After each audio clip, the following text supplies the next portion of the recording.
very grateful for Chris's comments. Chris will obviously, I believe, be back in the commentary box for the next round, round number 5, on the 27th of June from Clay Pigeon in Dorset. For 2 more races, I just want to say thank you to everybody for welcoming myself into the Rich Energy British Mini Bikes paddock and onto the live stream commentary today. Hopefully at some point in future, certainly if Chris can't make it, I'll hopefully be able to step back in. It's been a wonderful race day here at Ellough Park, helped certainly by the baking sunshine that the circuit remains bathed in. Final few riders making their way up to the front then. Still waiting a pole position rider. Not sure we're going to get one. It might be the pole position actually starts from the inside. That's the 40, I think, of Reece Stevenson. We'll get confirmation in a few moments. There is no pole position effectively on this one. Points up to the timing gantry. And we are away and racing in Group A for the Pit Bike Parks Mini 160 final. As they get down towards the first corner, everybody seems to have made their way through. The leader, though, off the line, has been jumped by the 77 of Daniel Pearson. So he's come through from what was originally 3rd place, although 2nd, as nobody decided to take up the pole position berth. Everybody now making their way down to Hulme's hairpin with 8 laps then for this Pit Bike Parks Mini Bike 160 Championship final. The penultimate race of the day before we move on to the Pratt Super Minis. And the riders chopping and changing there between the two of them. Pearson, it looks like, continues to lead though, down into the Alan Whelmes hairpin, but there are 4 and 5 deep into that corner. Still nose to tail, 7 laps remaining then when they come over the line. The first of 8 in the bag, and it's still nose to tail. In fact, they're side by side for 2nd place. As they come down to the first corner, Reece Stevenson getting down the inside of Jim Lovell, backs out and allows Lovell to take the corner unopposed. 6th place though, setting the fastest lap and coming through the pack, the 60 of Pete Hickman. There he is flashing into the shot. I think he might now actually be up to 4th. I think Mellor might have dropped away down into 6th place. We'll get confirmation next time round as well as to whether the 60, there he is, Peter Hickman in the background on that bike with no number on the front. Running the number 60, he's going to try and get down the inside into Clinton's. It's a tight squeeze in there. Decides to save up and tries to go down the inside instead into Barney's, and has indeed moved up into 4th place. Peter Hickman, who retired from a race earlier on, not in this class but in another one, now has the bit between his teeth that he's trying to close in, at least at the very least, get onto the step, onto the podium here in this 160 class. He is up into 4th place. In front of him, Jim Lovell, who's just been nudged back down into 3rd. Reece Stevenson finally managing to make a move that sticks, although Stevenson goes wide down there into Shoemakers and opens the door again, and Lovell comes straight back through into 2nd place. Down the inside as well, Peter Hickman. Hickman runs Stevenson all the way wide onto the rumble strip. Stevenson keeps the throttle in. Hickman has still has to settle back into 4th place. 5.5 laps remaining then as the bikes drop their way down in round Clinton's and down the inside into Barney's. Down the back little straight they go into the left-hander. Hickman once again down the inside. Is he? Oh, tries to run round the outside of Stevenson. Stevenson was trying to get past Lovell as well. Out of the final corner. We must be nose to tail now for the first 9 as they come through. Pearson, Lovell, Stevenson, Hickman. Stevenson down the inside of Lovell again. Lovell goes all the way around the outside. Balks to an extent. Stevenson on the way out. Can Hickman get the run out of the corner? He can't, but behind him looks like Chase Collimore's coming through as well.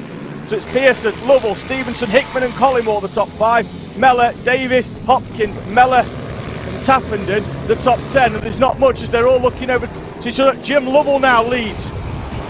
Daniel Pearson, who's been out of the head of the pack as everybody else has squabbled in the early stages of this race, and now he's going to drop down into 3rd. Is he? No. Manages to keep that bike upright and chop across here, but it is still nose to tail for the top 5. And at the previous lap it was Pearson. Now Lovell's come through, and with Pearson having to defend, Lovell has gone, and Peter Hickman comes through. He was 4th going into the start of the lap, now up to 2nd. Will he manage to still be there at the first corner? It looks like they're going to be 3 wide down into the first corner. The 31 of Chase Collimore's coming as well. Sort themselves out, so Collymore remains into 5th. So it's Lovell, Hickman. It was Pearson, but now it's Stevenson. Dan Pearson, who started the early phases of this race in the lead, now down in 4th place and not even on the podium as it stands with 4 laps remaining. beyond half race distance then. So we are on lap number 5 of 8 here in this pit bike parts mini bike 160 final. We've got a yellow flag out down the first corner. Looks like we've got 2 bikes off actually. We'll catch who they are when they come round in terms of timing, because they'll not show up. The leaders are going to come through now.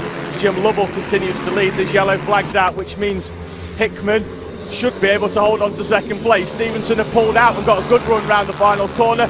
The yellow flags there on the outside, negating the overtake. Stevenson then tries to make the most of it he can into Shoemakers. That one not on either. Just waiting for the final few runners to come through. Hopkins, Mellor and Sanders haven't tripped the timing as it stands. One of those, Sanders, was well down at the time, so Sanders could still be running. Looks like Charlie Hopkins and Owen Mellor, the riders, having some problems. And Peter Hickman now right up onto the rear wheel of Jim Lovell. Through Barney's with 2 laps to go at the end of this one. Hickman can only bide his time for so long because behind him, Rhys Stevenson on the back. The rider in the middle then, Hickman, has to attack and defend at the same time. The yellow flag's out. Might get some respite. He's going to overtake. Is he under yellow anyway? Down the inside, the yellow flag quite clearly out at start finish. Well, it was pulled in shortly afterwards. Let's see whether that one gets to stand. Lovell comes back down the inside anyway. So it's as you were. Lovell goes back to the front. So maybe Hickman saw the yellow, gave the place back to Lovell. Down the inside then into Holmes.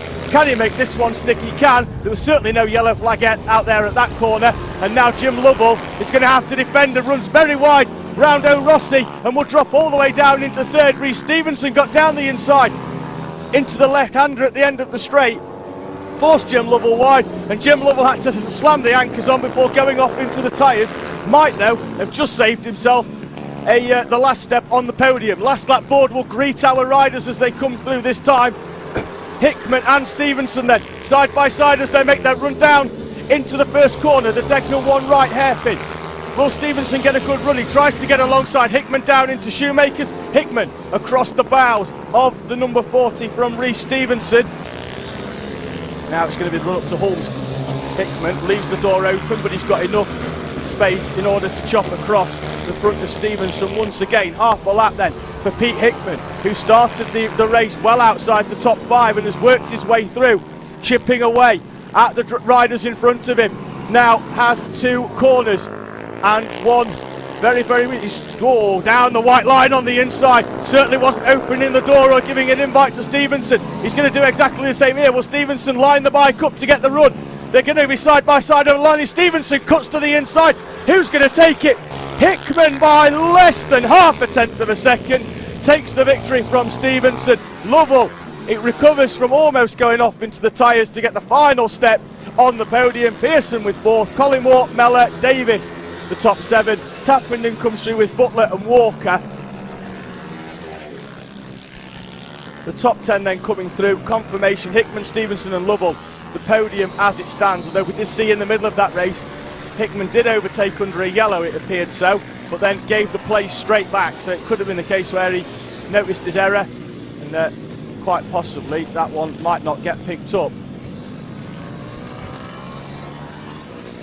Unbelievable race though, and that's been picked up as well on the live stream. Anthony Woodcock and Keely Garbutt, some fantastic racing, and what a race that one was. Less than a tenth of a second between the two of them.